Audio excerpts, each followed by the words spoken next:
A handful of this hot merchandise is worth thousands, fighting computer thieves on the money. Tonight at 10:30 on Channel 2.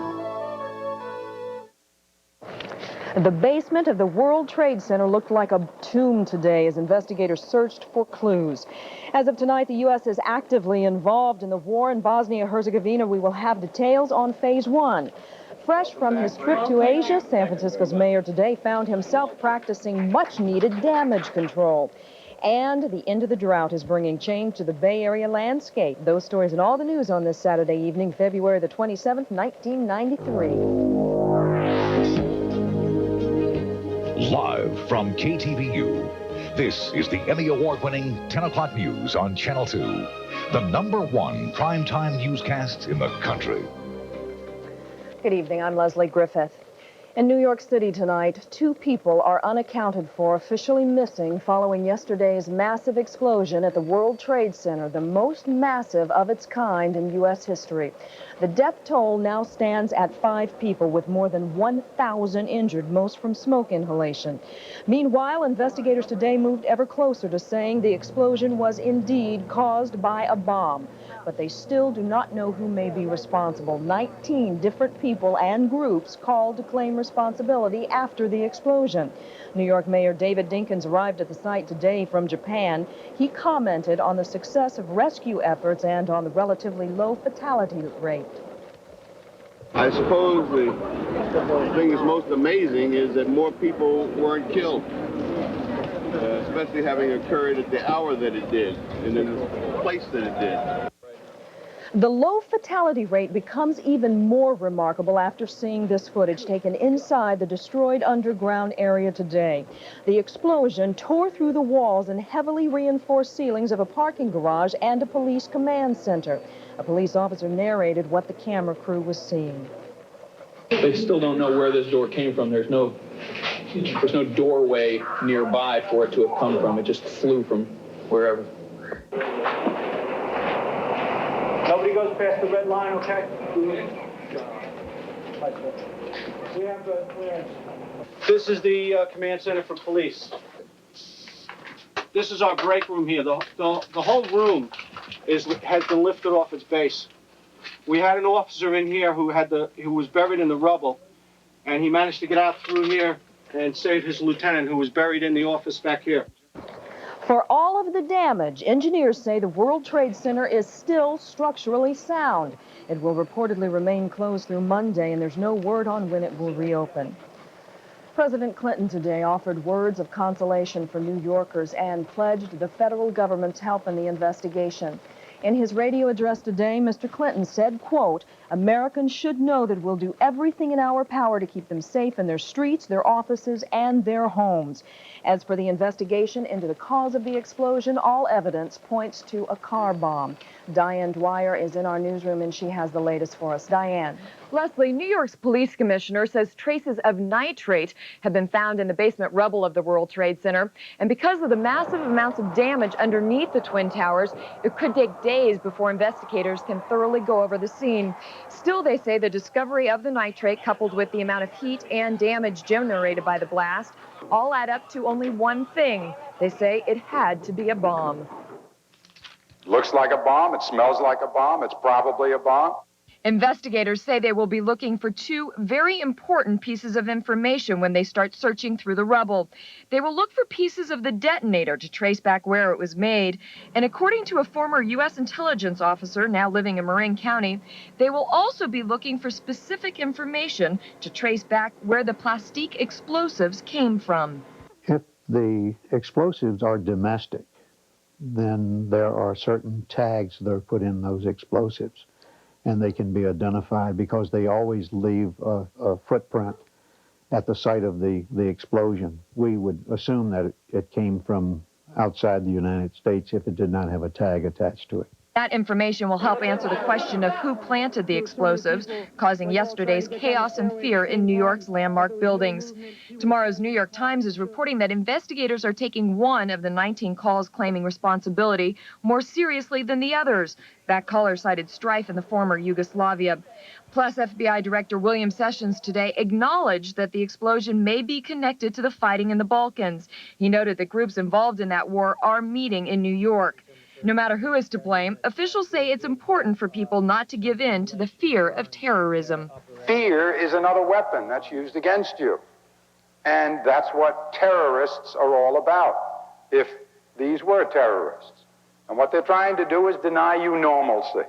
Still, officials say it was inevitable that terrorism made its way into the United States, and no surprise that a prominent building such as the World Trade Center would be picked as a target.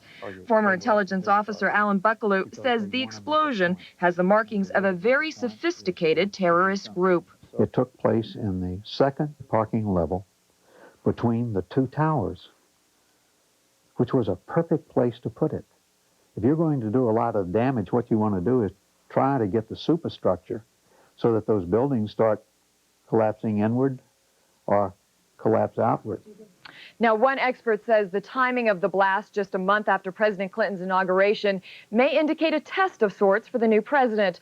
Others say the World Trade Center is a logical target since the parking garage there is not secured and a car parked with explosives could be left there unnoticed. Leslie? Okay, Diane, thank you. The same day some people pointed to Yugoslav terrorists as suspects in that bombing, the United States increased its involvement in the Yugoslavian conflict. 2 U.S. cargo planes took off from Rhein-Main Air Base. They flew over eastern Bosnia, and they dropped 1 million leaflets saying that help was coming. The leaflets asked people not to fire on the planes. The U.S. is expected to wait at least 48 hours before returning to drop emergency supplies of food and medicine. Residents of eastern Bosnia, part of former Yugoslavia, have been cut off from supplies for months. Some people are said to be reduced to living in caves and foraging for nuts for food. After dropping the leaflets, the U.S. planes returned safely to base. San Francisco Mayor Frank Jordan is back home tonight following a 2-week business trip to Asia. In his absence, a host of new political problems have grabbed the headlines, leaving some with the impression of an administration in shambles. As Stace Felder reports, the mayor's first order of business after getting off the plane today was damage control. Welcome back, Frank. Thank you. Thank you very much. It's been a long trip.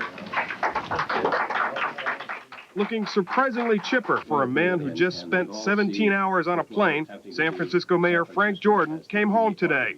He called his Asian trip a success and promised new factories, conventions, and shipping for the city, as well as action movies to be filmed, ancient treasures for the museums, and animals for the zoo. Not just political or economical issues that bring people to talk to you in open communication. If you really want to open the hearts and the minds of people in different countries, a panda bear is a way to do it. But panda or no, the mayor now must get back to the task of running the city, and he faces a number of problems, not the least of which is the sexual harassment charge against his police chief.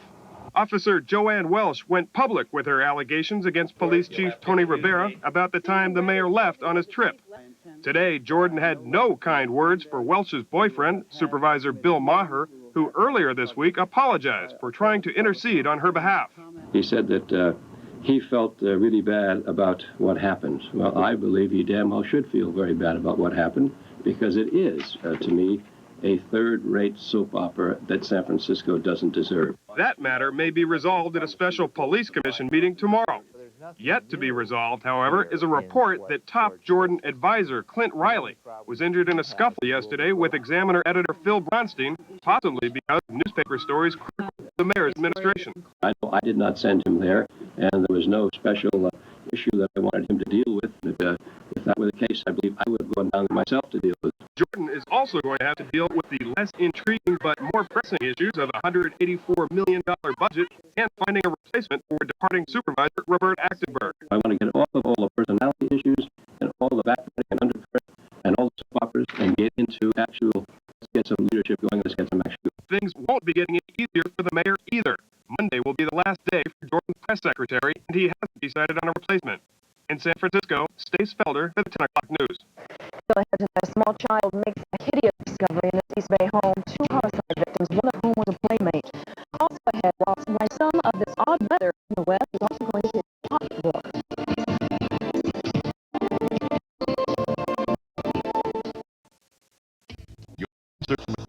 from the big February clearance. Two places on all the award winners. California's #1 minivan under 15.1. They're in automatic. The irreplaceable placer. $100 rebate and $100 first time rebate. Now on your 10-7 big February clearance. At your neighborhood Chrysler Plymouth dealer. Now, don't let it pass you by. California sun shines a little yellower. Top down, year-round life's a little mellower. Weather is milder. Kids seem to grow up stronger. Living this life of ease, it's only natural. We'd make a really fine cheese. Smooth, mild, and mellow. Real California cheese. In sports tonight, a dramatic last-second victory for the Cal basketball team. I'm Larry Beal. We'll show you the game winner, plus the Warriors and Sharks. Sports is coming up. Apple Hill Estates in Brentwood is proud to offer less of this, and more of this. Located next to the Delta and less than an hour from most Bay Area destinations, Apple Hill Estates in Brentwood offers a refreshing, back-to-the-basics lifestyle. The serenity of country living, with all the comforts of a planned, gated community, and with custom and semi-custom homes on large country lots starting in the low 300s. Apple Hill Estates in Brentwood is a move in the right direction. The LS400 is consistently rated over cars costing thousands more. So you may wonder why Lexus made over 50 new refinements.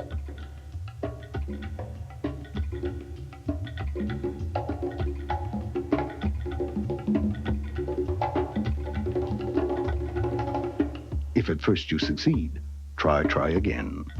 Come in to your Northern California Lexus dealer and try one out today. This is KTVU, Channel 2, your Fox affiliate in the Bay Area. Fairfield police are asking for the public's help tonight in connection with the brutal slaying of two people, one of whom was a young child. Investigators today found the bodies of a 7- and an 8-year-old boy and a middle-aged woman inside this condominium on Villa Court. They say another child had come over to play and discovered the two victims. He went inside, saw the boy laying on the floor, went home and told his mother. At that time, then the mother came over, went inside, saw the child on the floor, and called us. And I misspoke, it was the body of a 7- or an 8-year-old boy. Authorities have not released the names of the victims seen here in a photograph, and they aren't saying much about a possible motive, only that they do not believe the slayings resulted from a domestic dispute. In Berkeley, a Korean grocer is attempting to diffuse racial tensions by apologizing to a black college student he maced during an argument at his small grocery store. Johnston's market owner, Tech Kim, offered a written apology to UC Berkeley junior Marquette Jones. In it, he also promised to stop using mace at his store. Korean and black community groups hope the effort will help calm tensions inflamed by that incident. Last week, Kim and Jones got into an argument during the purchase of a bottle of juice. Kim ended the dispute by macing Jones. Recent storms may have ended California's costly drought, but are also creating some expensive new problems for consumers here and across the nation. Federal agriculture experts say water overflowing from Arizona's Gila River has washed out tens of thousands of acres of farmland in Yuma County. Tons of lettuce, broccoli, and other winter vegetables have been lost, and authorities say what survives will be of substandard quality with a higher price tag. That's the whole problem with this whole thing is we don't know how much we're going to lose yet. We don't know what would be lost. The real irony of this whole thing is, too much water today may really end up meaning no water tomorrow as we wipe out the irrigation delivery systems and all those things with it. They leave us high and dry when we need the water. Economists predict lettuce prices could reach nearly $2 a head in the next few weeks, and they anticipate prices will stay high until April, when California's lettuce crop finally comes in. The end of California's long drought is being welcomed by weekend gardeners whose hobby withered without water. Vern Hawkins has this story. Walnut Creek, like most cities living with water rationing, cut back in all sorts of ways. White rocks replace green grass, brown turf for lush lawns. Here it's sort of half and half, as many residents hung on to what they could. This man stopped watering 2 years ago. I am going to put a lawn in again, but I'm going to take out all the bushes in there that have to be watered and put in some drought-resistant plants. Nurseries expect a bumper crop of customers, home landscapers whose hobbies dried up years ago. Where people are ready to plant lawns again. You know, our sales in trees are up. Real landscaping is starting to happen again. So You actually got calls today. oh yeah, 3 calls today already. You know, how soon can I get a sod lawn put in? You know, how soon can they cut? So now we're just waiting for the rain to be over so the sod companies can cut. Nurseries still recommend water-saving systems and drought-resistant plants. Most gardeners see no reason to swap new habits for old. I've changed it over now, and I'll probably leave it the way it is and just stay with some of the relatively drought-resistant plants. But as neighborhoods reflect observations by state officials that last weekend's storms finished the drought, some home gardeners plan to live it up. I feel like we can water it now, you know, and not have to save water dripping from the sink and all of that. I'm thinking of putting in some flowers along the fence that I've just let bare. While the water may be flowing, water rates probably aren't going to dry up. If you use more, you'll pay more. I never did waste water anyway, but you know, it's still going to be expensive. The water bill's going to be just as high as it was last year. Water officials happy to declare an end to the drought. At the same time, fear some people may start up wasteful habits again. In Contra Costa, Vern Hawkins for the 10 o'clock news. And still ahead on the 10 o'clock news, the Bay Area gets a glimpse of spring, but how long will the fair weather last? We'll have your Sunday forecast, plus Chelsea Clinton's latest accomplishment and its national implications.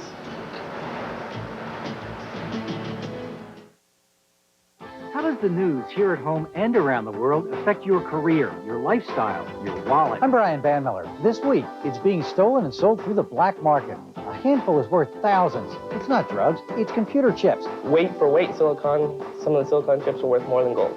Now, Silicon Valley is fighting computer thieves. And can this product really make your car radar invisible? Our own test results in the next edition of On the Money. Tonight at 10:30 on Channel 2.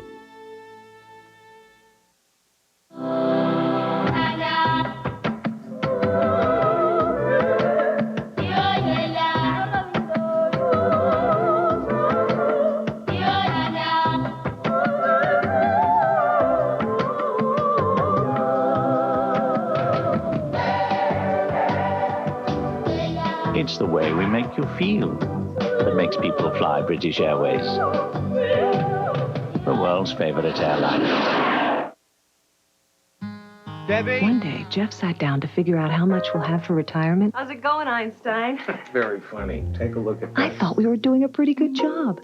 At this rate, we'll never retire. Over 2 million Americans save for their retirement with Fidelity Investments, with choices like Asset Manager, a fund that gradually adjusts its portfolio to take advantage of changing market conditions. For this free retirement planning guide, plus everything you need to start, call 1-800-872-5335. I'm Brian Van Miller. Can you fool police radar and avoid speeding tickets? Straight ahead, we'll test a device that some folks say can jam the police radar. Dodge introduces the long and the short of it. And right in between is the one and only true midsize pickup, Dodge Dakota. If you've ever wanted one, see your nearest dealer now, because February is Dodge Dakota Truck Month. The long of it is we have a special factory allotment of Dakota Sports, and you can get some tall savings on one loaded with lots of stuff, including a Magnum engine. The short of it is that this Dakota Sport is only $10,571. But remember, February is Dodge Dakota Truck Month, so you'd better hurry. With PMS, even little things set me off. I get bad headaches, and I feel bloated. But Preemson helps a lot. Preemson it's my weapon against PMS. Preemson PMS, for the period before your period. Arthritis, tendonitis, back pain. Cool it, heat it with Icy Hot. Icy to dull the pain, hot to relax it away. Fast-acting Icy Hot, icy and hot therapy for pain. So far, we are enjoying a warm, dry weekend here in the Bay Area. At this hour, temperatures are in the upper 40s and the low 50s under clear skies. Tonight's forecast calls for clear skies with some patchy valley fog and temperatures in the mid-30s to the mid-40s. And then tomorrow, look for a mild spring-like day with sunny skies and highs in the mid-50s to the mid-60s. And the National Weather Service's current 3-day forecast calls for warm, dry conditions for the next few days, with the next chance of showers not until a little bit later in the week. The Clintons' arrival in the White House has put more than a Democrat in the Oval Office. It's giving the White House its first teenager in more than a decade. Chelsea Clinton celebrated her 13th birthday today. A few friends from Little Rock, Arkansas joined in the festivities, which reportedly included a trip to the movies. Presidential aides say that the Clintons are not releasing more details about the festivities because it is a private family matter. And you can't blame them for that. Must be hard being a teenage kid and every day you're on TV. I don't envy her. You promised us something tonight. Are you going to give it to us? I always keep my promises to you, Leslie. A breathtaking finish. Fantastic finish. Unfortunately, it did not come from the Warriors. Hope you're having a good evening. With their playoff chances reduced to the slim and none category, the Warriors in Seattle tonight with Chris Gatling suspended a game after last night's fight and Sharunas hurt with an Achilles injury. The Warriors had just 8 men in uniform. Conversely, Sam Perkins making his home debut after coming over from the Lakers. Seattle beefing up. Perkins only 6 points tonight, but look at Latrell Sprewell. Had a career-high 27 last night, and Spree feeling it. And the Warrior reserves a 3-man squad on the bench, watching Golden State take a 4-point lead at the half. Timmy, incredible, making shot after shot. He had 29, all of them the hard way. Sonics take over in the third quarter. Ricky Pierce there finished with 19 points. They outscore the Warriors 30-12. An Oakland product, Gary Payton, that's his patented spinning fadeaway. Payton with 12 points, helping the Sonics blow this game wide open. Sonics win their 7th game in a row. Nate McMillan here as the Sonics win the game 109-92. Nelly's Warriors fall 8 games under 500. Warriors next game home against the 76ers on Monday. Elsewhere, the Kings upset the Jazz in Utah, 121-117. Rockets win their 6th straight, 107-102. Neek had 38. Michael with 34. It was the Bulls winning over the Hawks, and Milwaukee by a bucket over Detroit. Now, the fantastic finish, Leslie. The Cal Bears, they were 2 seconds away from their NCAA tournament hopes going right down the drain. They needed something special against Washington, and they got it. The Husky band inspiring their team in Seattle. Too loud for Al Grigsby, maybe. Cal missed 9 free throws. Al says, hey, who needs free throws when you can dunk like that? Bears seeing lots of zone defenses lately. Break it down here. Lamond Murray alone for the slam. Bears up by 2 at the half. And Cal loves to play the pressure D. The steal here. Ahead to Jason Kidd. Acceleration. Jason, 19 points, 8 assists, 5 steals. But the Bears could not handle Washington's big man, Rich Manning. He scored 28 points, and the Huskies led by 1 with just 2 seconds left. What do? Give it to Lamond Murray. Turnaround jumper. Yes! Game over. Good night. Drive home safely, everybody. And Coach Todd Bozeman now 5-1. Oh, yes, as the Bears pull it out 76-75. Cal 15-8 overall, 8-6 in the Pac-10. They will host Arizona at the Coliseum on Thursday. Top 10 scores. Number 1, Indiana beat Minnesota. Kentucky survives a scare from Auburn, 80-78. Carolina clinches at least a tie for first in the ACC. They down Florida State by 10. Arizona still rolling 99-68 over Oregon. Elsewhere, Kansas got by Colorado. Look at this score. Vanderbilt beat Mississippi State by 41 points. Leslie's having a coughing attack to my right. And Alabama-Birmingham surprised number 10 Cincinnati 67-60. Final game of the regular season for Jim Bravelli's USF Dons hosting Santa Clara. Broncos come out firing. Dwayne Lewis for 3, and the Broncos lead by 12 early. But on homecoming night into Orlando Smart, he leads the Dons back. He had 22. Now here is a highlight to remember. High flying freshman Gerald Walker to the hoop with authority. Oh, the man is flying. This game would go down to the wire, and another freshman making some big shots. Steve Nash, 5 3-pointers as Santa Clara wins it 77-76. Other locals, Stanford got spanked by Washington State. Benny Seltzer, 36 for the Cougs. San Diego over St. Mary's, 72-65. San Jose State by a deuce over Fullerton. And among the ladies, Stanford demolishing Washington State, and it was Cal beating Washington. When we come back, could Jack Clark be returning to the Bay Area? And the Sharks trying to put out the flames. So the Sharks start to bring it out. Here's Carter. Across the line. Puts it in. He drives. Scores! Oh, my! Drive to work. Drink bad coffee. Sit in dull meeting. Sit in really dull meeting. Skip lunch. Handle new crisis. Postpone vacation plans. Drive home. Not a bad day.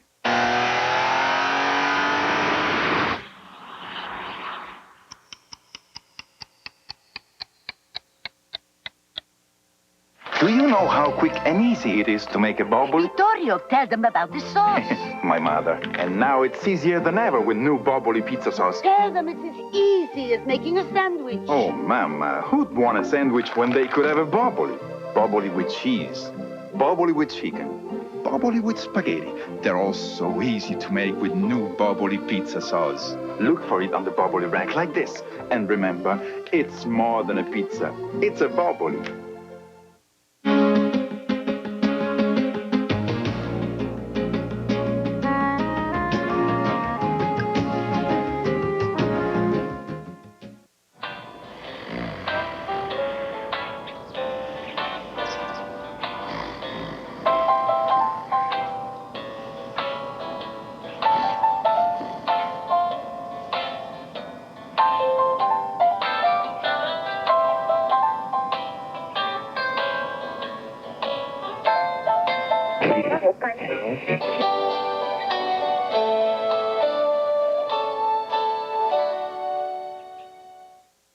The king of winter sports is Squaw Valley, USA. But the king of the mountain is a fun, tough 4x4 from Ford. Ford has the #1 selling car in America, and Ford F-150, America's #1 selling full-size pickup, with the largest standard engine and the most torque in its class. Plus, you get over $1,400 in option savings on F-150. Ford, #1 in cars, #1 in trucks. See your Ford dealer, Ski Squaw Valley, and prepare to be impressed. Usually, the Sharks get behind by 3 goals. It's a safe bet they're going to lose. But tonight, a terrific comeback in Calgary. Shark fans, they are showing up everywhere. Flames led 3-0 in the second period, and the Sharks roared to life. Ed Courtney in front, backhands it home, and the Sharks trail 3-1.